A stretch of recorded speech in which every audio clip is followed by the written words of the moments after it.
conferences, in a sense, a kind of retreat with insights that we glean from the life of Mother Teresa. Let me say a few things about her life, although most of these are probably quite well known, but just for us to be aware of having them in our background as we pursue some of the themes that were so central to her life and ministry. She was born in 1910 in Albania on August 26th. And in 1928, entered the Sisters of Loreto, technically better known as the Institute of the Blessed Virgin Mary, the Sisters of Loreto in Ireland, where she received the name of Teresa, named really after the Carmelite Thérèse of Lisieux, the little flower, Thérèse of Lisieux, whose spirituality certainly is exemplified in her life and who influenced her. Interestingly, she began her novitiate in India a year later in 1929 in Darjeeling, and she had had that desire when she joined the Sisters of Loreto to be a missionary. She made her first profession of vows following that novitiate in 1931,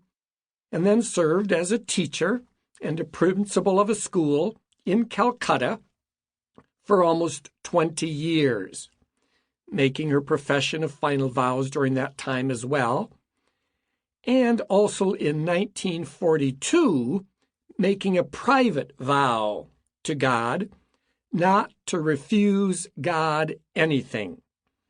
So we see at a very early age in her life the unfolding workings of the Holy Spirit, being drawn to the Sisters of Loreto, being drawn to missionary life, being at home in a place like India with all the foreignness that it would have brought for her, although at that time still so closely a part of British life in the British Empire, but nevertheless continuing to deepen her awareness of wanting to offer her life to God, and so that private vow as well, not to refuse God anything, which she never regretted,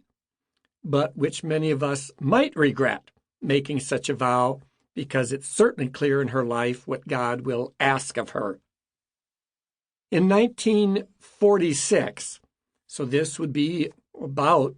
20 years after having been a teacher and a principal, a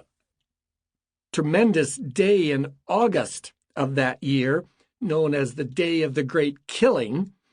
when the Hindu-Muslim conflicts erupted so strongly after independence.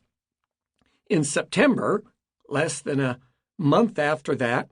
on September 10th, she experienced a profound mystical experience, an encounter with Christ, what she would refer to as a call within a call, or her second calling. It was later celebrated by the Missionaries of Charity as Inspiration Day. In other words, it was in the context of that encounter where she had previously, several years before, vowed not to refuse God anything, that this new vocation came to her to work among the poor. It takes time for this to unfold, to receive proper permissions, for it to be legitimated by the archdiocese and eventually by Rome. Often when we look back at someone's life,